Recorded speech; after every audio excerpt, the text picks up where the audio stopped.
시작에서 시적이는 저새 소리들과 고요하게 흐르는 시냇물은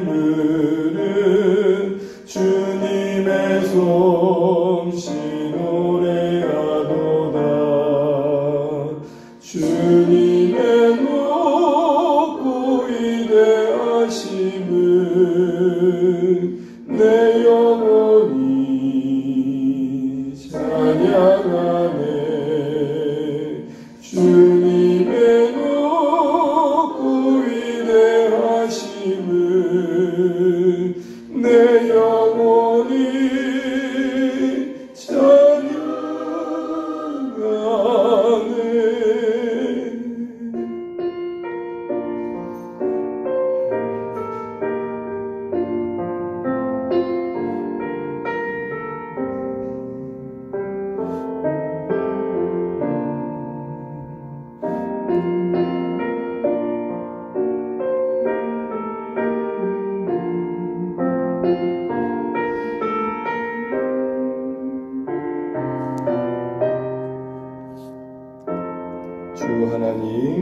주 하나님 독생자 아낌없이 우리를 위해 보내주셨네.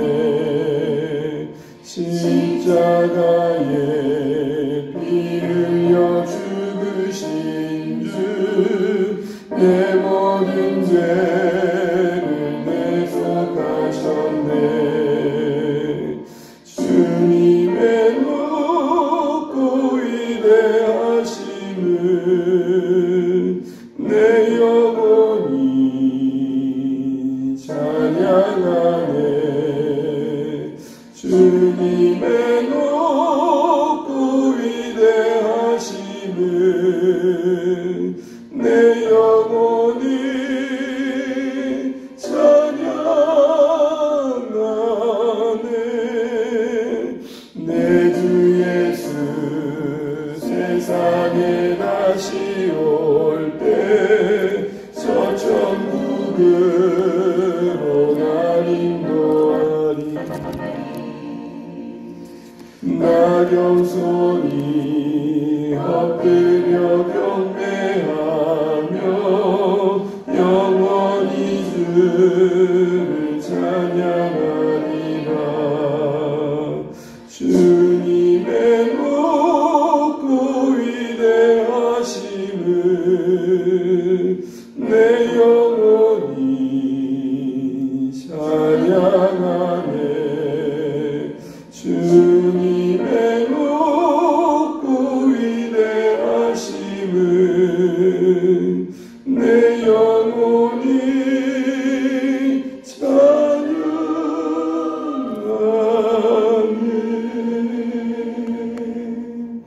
아멘. 함께 보실 말씀 잠언입니다. 잠언 30장 1절에서 9절까지만 읽겠습니다. 잠언 30장 1절에서 9절까지 읽겠습니다.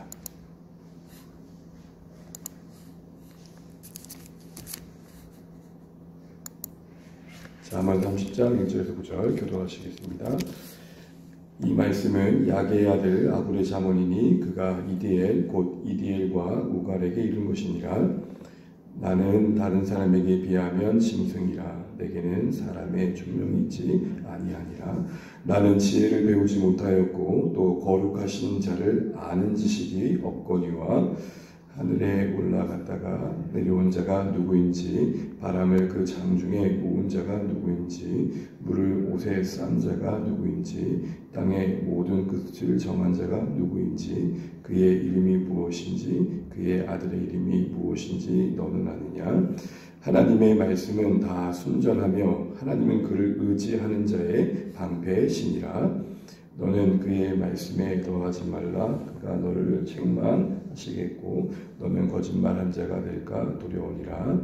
내가 두 가지 일을 주께 구하였사오니 내가 죽기 전에 내게 거절하지 마시옵소서. 곧 헛된 것과 거짓말을 내게서 멀리 하옵시며 나를 가난하게도 마옵시고 부하게도 마옵시고 오직 필요한 양식으로 나를 먹이소서. 같이 읽습니다. 혹 내가 배불러서 하나님을 모른다 여호와가 누구냐 할까 하오며 혹 내가 가난하여 도둑질하고 내 하나님의 이름을 욕되게 할까 두려움이니라. 아멘.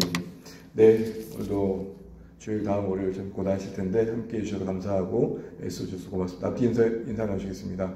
함께 기도하며 감사합니다. 네, 감사합니다. 오늘 잠언 30장 그리고 내일 31장까지 보면 한 달 시도했던 잠언 챌린지가 마치게 됩니다. 저도 개인적으로는 잠언을 이제 30장까지 쭉 이렇게 하나씩 차분히 나누는 건 처음인 것 같아요. 저에게도 의미가 있었던 것 같고 우리 성도님들에게도 그래도 유익이 되는 그런 여정이 되면 좋겠습니다. 우리 30장 1절을 보게 되면 오늘 30장은 그 유명한 아굴이라는 사람의 기도가 담긴 잠언인데요. 1절에 이렇게 소개되어 있습니다. 야겔의 아들이고 그의 잠언이다 라고 말하면서 그가 이디엘과 우갈에게 이른 것이다 라고 말합니다. 이 아굴이라는 사람이 이제 오늘 본문에만 등장하는데 사실 이 사람이 어떤 사람인지에 대한 정확한 정보는 없습니다. 추정하기는 솔로몬을 아굴이라 불렀다라고 보는 사람도 있고 그 다음에 나오는 31장에 르무엘의 형제다라고 이야기하는 사람도 있습니다. 어쨌든 정확하게는 알 수 없지만 지혜로운 현자 정도로 우리가 이해하면 될 것 같습니다. 그의 오늘 본문의 잠언의 내용은 크게 이제 두 부분으로 나누게 되는데요. 9절까지 해서 한 부분이고 10절부터 33절까지가 한 부분이라고 볼 수 있습니다. 9절까지는 신앙의 원리를 이야기하고 있다면 아굴이 생각하는 신앙의 원리라면 10절 이하에서부터는 그 실천적으로 어떻게 나타나야 되는지를 이야기하고 있는 것입니다. 우리가 기본적으로 신앙에 대한 신앙생활을 할 때 바른 개념이 필요하고 또 원리가 필요합니다. 신앙생활 이렇게 하는 거다라는 원리가 잘 이해되어야겠죠. 그러면서 그것이 우리 현실 속에서 어떻게 구체화될 수 있냐라는 몫을 우리가 부여받고 있다는 걸 알아야 됩니다. 예를 들어서 쉽게 말하면 이웃 사랑해야 된다. 이게 하나님 뜻이잖아요. 그러면 내가 속한 일터에서 내가 살아가는 가정에서 내가 지금 관계 맺고 있는 사람에서 이웃 사랑이 뭘까? 조금 더 한 발자국 나아가는 구체화가 필요한 것이죠. 신앙에 늘 우려되는 바는 뭐냐면 관념화되는 겁니다. 관념화가 뭡니까? 우리 신앙의 지식이 이제 머리에만 남아있는 것이죠. 그 지식이 가슴이 되고 우리의 손발이 되는 것, 그게 은혜일 것입니다. 그러면서 우리가 2절부터 9절까지 보게 되면 크게 두 가지 부분에서 오늘 아굴의 신앙의 모습을 보게 되는데 일단 그는 그 무엇보다도 그 자신이 아굴의 잠언이라고 시작하면서 그 자신의 지혜의 부족함을 먼저 고백하고 있다는 것이 참 인상 깊습니다. 이제껏 보면서 볼 수 없었던 모습인데 아굴은 무엇보다도 자신이 얼마나 부족한지 자신이 얼마나 무지한지를 먼저 인정하고 있습니다. 그게 이 아굴이라는 사람의 매력인 것 같습니다. 그래서 여러분 2절을 보게 되면은 그렇게까지 얘기합니다. 나는 다른 사람에 비하면 짐승이다. 우리 2절 3절 한번 읽어보겠습니다. 시작. 나는 다른 사람에게 비하면 짐승이라. 내게는 사람의 충명이 있지 아니하니라. 나는 지혜를 배우지 못하였고 또 거룩하신 자를 아는 지식이 없거니와. 이 말만 보면 되게 정말 자신을 낮추고 있는 아굴의 모습을 봅니다. 근데 실제적으로 그냥 예를 들어서 뭔가 가르치기 전에 강사로서 그냥 괜히 겸양적게 자신을 애써 낮추는 정도로 이해할 수 있지 모르지만 4절을 보게 되면 진짜 그는 모른다고 얘기하는 겁니다. 4절을 보시게 되면 어떤 말씀 나옵니까? 하늘에 올라갔다 내려온 자가 누구인지 바람을 그 장중에 모은 자가 누구인지 하면서 자연을 둘러보면서 아무리 관찰해봐도 정말 심요막직하다. 내가 내 지식으로 다 이해할 수 없다. 한마디로 다 헤아릴 수 없다. 이런 분명한 지식의 한계와 인식의 한계가 만들어낸 결과물인 것입니다. 그러니까 우리 어떤 강사를 모시면 그렇잖아요. 아유, 제가 많이 부족합니다.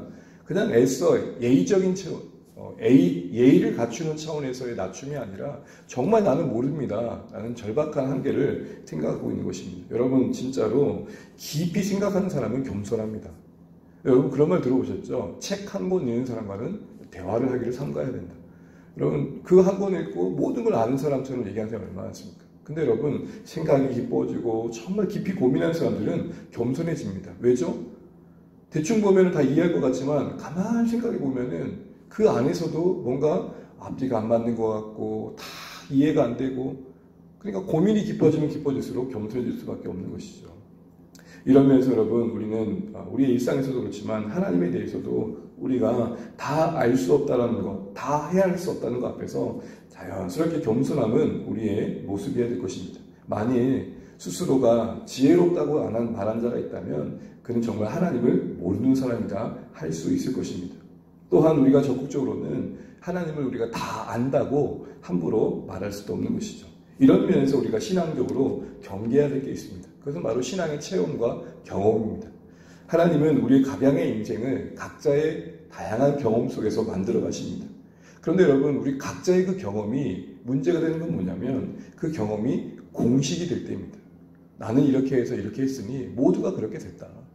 그래서 여러분, 우리가 하나님께서 우리를 그 신앙의 경험과 체험 속에서 만들어 가시는데 그것이 다른 사람에게도 동일하게 경험되어져야 된다라고 당위성을 부여하고 그것이 마치 공식화되는 것은 위험한 것이고 또 그 경험에 스스로 갇히는 것도 문제가 되는 거죠.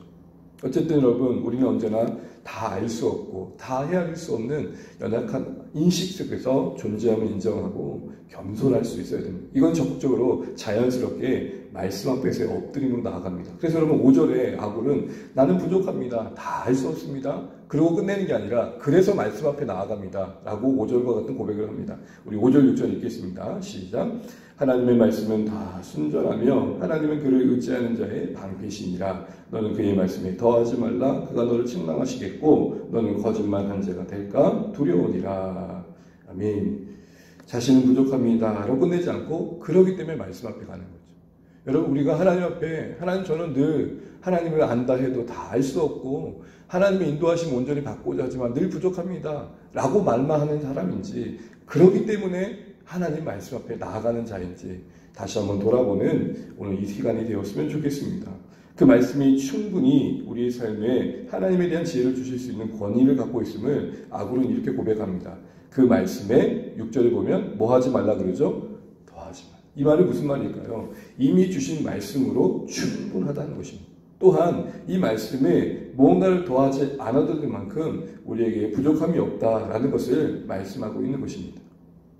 그래서 말씀의 권위를 인정하고 말씀 앞에 먼저 내 자신이 설득당하고 설복당하고 말씀이 나를 먼저 변화시키는 우리의 모습이 있어야 된다, 이 얘기를 하는 것이죠. 그러면서 이제 오늘 아굴의 신앙의 또 하나의 모습을 보게 되면 그의 기도 속에서 그의 신앙의 중심의 내용을 보게 됩니다. 우리 7절 한번 읽겠습니다. 7절입니다. 시작. 내가 두 가지를 주께 구하였사오니 내가 죽기 전에 내게 거절하지 마시옵소서. 죽기 전에 거절하지 마옵소서라고 하는 것은 오늘 아굴의 평생에 정말 이 두 가지만큼은 절박한 기도 제목이었다는 것을 말하는 겁니다. 살아있는 내내 이 기도의 제목 두 가지만큼은 꼭 내 생애 속에 이루어지게 해주십시오 라고 말하는 것이죠. 그 두 가지의 첫 번째가 뭡니까? 8절을 보게 되면 헛된 것과 거짓말을 자신에게서 멀리 하옵소서, 멀어지게 해주십시오. 내가 그 헛된 것과 거짓된 것 가까이 하지 않는 삶을 살게 해주십시오 라는 첫 번째 간구가 나옵니다. 그리고 나서 두 번째 간구는 뭐죠? 너무 유명한 거죠. 이 아굴의 기도는 우리에게 너무 유명합니다. 뭐라고 기도하고 있습니까? 하나님, 내가 너무 가난하게도, 내가 너무 부하게도 하지 마십시오. 요지는 뭐죠? 꼭 필요한 것만 내게 허락해 주십시오 라고 말합니다. 이유가 뭡니까? 9절에 나와 있습니다. 혹여나 내가 너무 부자가 되고 배불러서 하나님을 의지하지 않고 하나님을 모른 채 할까 두렵고, 또 하나 너무 힘들어서 하나님을 향한 원망이 있을까 두렵다는 것입니다. 여기서 우리는 뭘 보게 됩니까? 어떤 노출된 환경에 영향을 받을 수밖에 없는 연약함을 인정하고 있습니다. 누가 기도할까요? 연약함을 아는 자입니다. 가끔 보면 신앙의 의지가 참 좋으신 분들이 있죠. 아니, 그거 못할 건 뭐가 있습니까? 내가 마음만 안 먹어서 그렇지 내가 하려고 하면 능히 합니다. 그런 분들이 있습니다. 내가 기도를 안 해서 그렇지 마음만 먹으면 할 수 있습니다. 내가 순종을 안 해서 그렇지 마음만 먹으면 할 수 있습니다. 이렇게 얘기하는 분이 있습니다. 근데 여러분, 진짜 우리가 우리 자신을 정직하게 인정하면 기도 없이 살 수 있는 한 날이 있을까요? 기도 없이 살아갈 수 있는 하루가 있을까요? 기도 없이 할 수 있는 사역들이 있을까요? 우리가 너무 잘 알고 있는 것처럼 예수님이 십자가를 앞두고 그냥 하나님의 아들의 권위로서만 십자가를 지시지 않으셨습니다. 우리가 너무 잘 알고 있는 겟세마네 그 으깨지는 시간을 가지시죠. 여러분 겟세마네 뜻이 뭐였습니까? 포도즙 틀이잖아요. 그 포도 과일을 으깨는 거죠. 그만큼 온몸을 으스러뜨리는 그 기도의 시간이 십자가를 맞이하는 과정에 있었던 것입니다. 오늘 아굴도 자신은 환경에 연약한 자임을 의지합니다. 여러분 우리가 지금은 그러지 않을 것 같은데 막상 그런 상황에 처해지면 넘어질 수밖에 없다는 것을 알 때 기도하게 된다는 겁니다. 결국 자신의 연약함을 인정한 자가 기도하게 되는 것이죠. 이게 오늘 아굴의 신앙의 내용 속에 담긴 고백입니다. 지식의 부족함을 알기에 말씀 앞에 엎드립니다.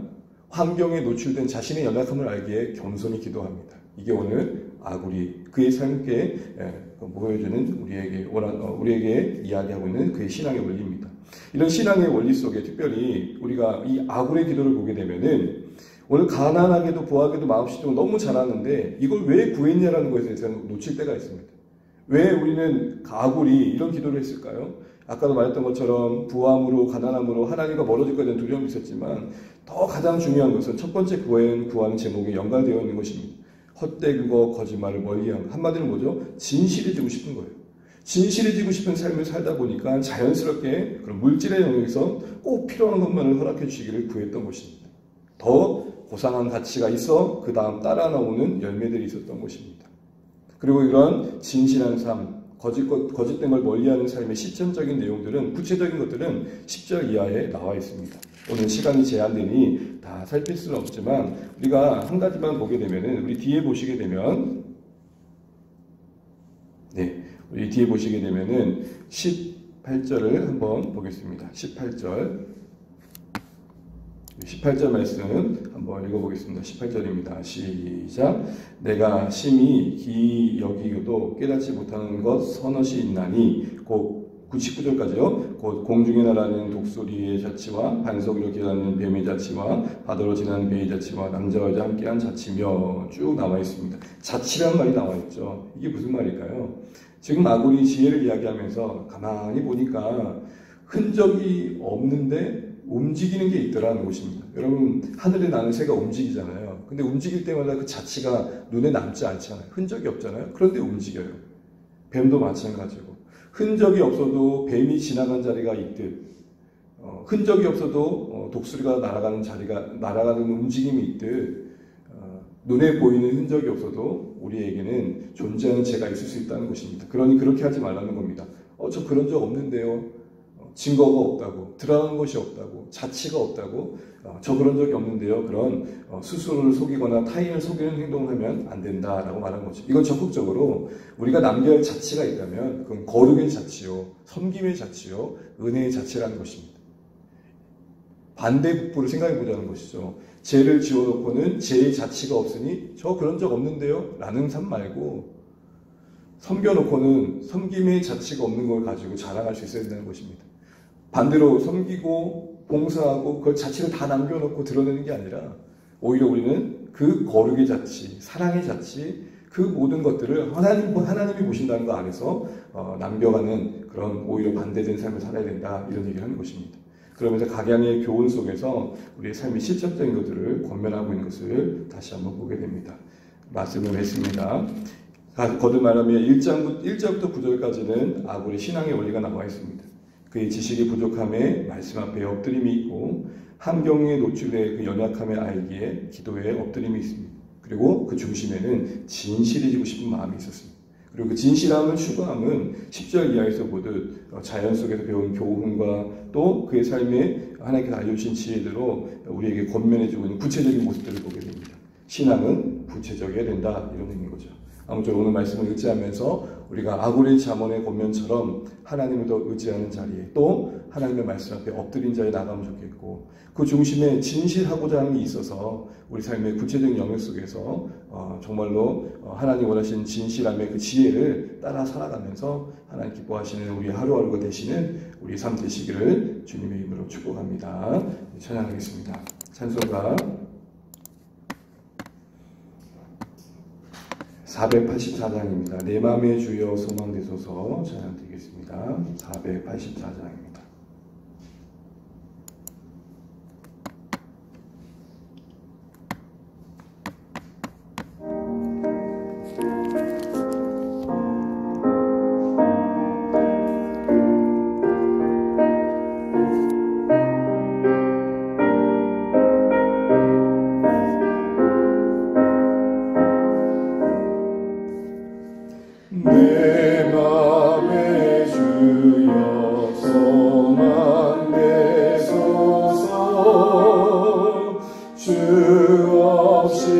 모든 일 헛되어라.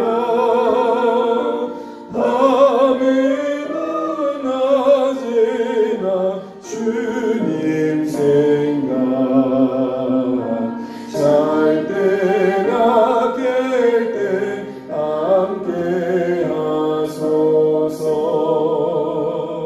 지혜의 주여 말씀으로서 언제나 내 안에 계시소서. 주는 내 아버지 나는 아들, 주 안에 내가 늘 함께하네.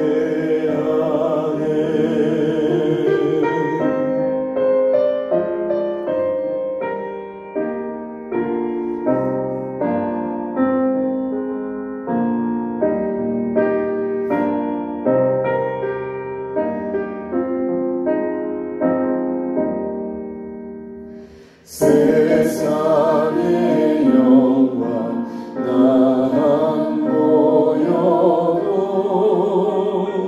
언제나 주님은 나의 기여. 주님은 내 맘에 계시오니 영원한 주님 참기하셔라.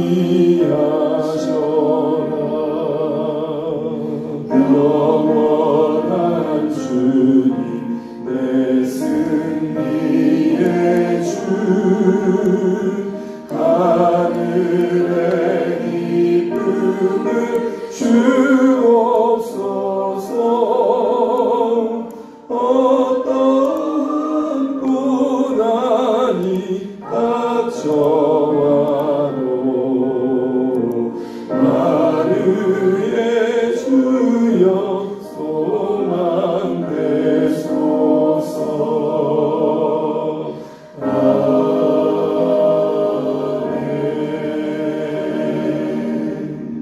아멘. 오늘 오라 시간에 감사하면서 기도하시면 좋겠습니다. 오늘 아굴의 자문을 보았습니다. 특별히 그의 고백 속에서 하나님을 잃어버리지 않았으면 하는 간절한 믿음을 보게 됩니다. 그래서 말씀 앞에 엎드리고 기도 가운데 자신의 연약함을 맡깁니다. 무엇보다도 그 삶의 진실함을 추구함을 보게 됩니다. 그래서 뒤에 우리가 말씀 봤던 거 다 보지는 않았지만 자연과 동물을 통해서 교훈을 얻습니다. 늘 생각하는 거죠. 오늘도 우리가 낮과 밤 주님 생각하면서 주시는 지혜 안에서 그래 우리 이렇게 살아야겠다 이런 결단이 있어서 오늘도 승리하신 한 달 되시면 좋겠습니다. 혹 부는 바람에 주님의 숨결을 느끼시면 좋겠습니다. 아, 주님께서 이렇게 나를 격려해 주시는구나. 이런 묵상과 일상 속에서 주님을 찾고 구함으로 그 이미지 안에서 승리하시는 복된 하루 되시기 바랍니다. 또한 주 안의 교회를 기도하실 때에 우리를 부르신 하나님 뜻 안에서 영혼 구원하고 주의 나라 세워가는 일에 계속 전진해 갈 수 있도록 기도하시면 좋겠고, 어제 월학 초청 예배 가운데 초대되어진 우리 8분들 하나님 그 걸음이 이제 시작이 되어서 주의 공동체 안에 이루어지는 함께 할 수 있는 은혜로 이어지게 해달라고 기도해 주시면 좋겠습니다. 6월 10일 선임 예배를 기도해 주시고 또 한 주간 또 말씀대로 승리한 한 달 되시 기도하시고 각자의 삶의 기도 제목을 가지고 기도하신 뒤에 오늘도 주 안에서 평안하시길 기도합니다. 함께 기도하시겠습니다.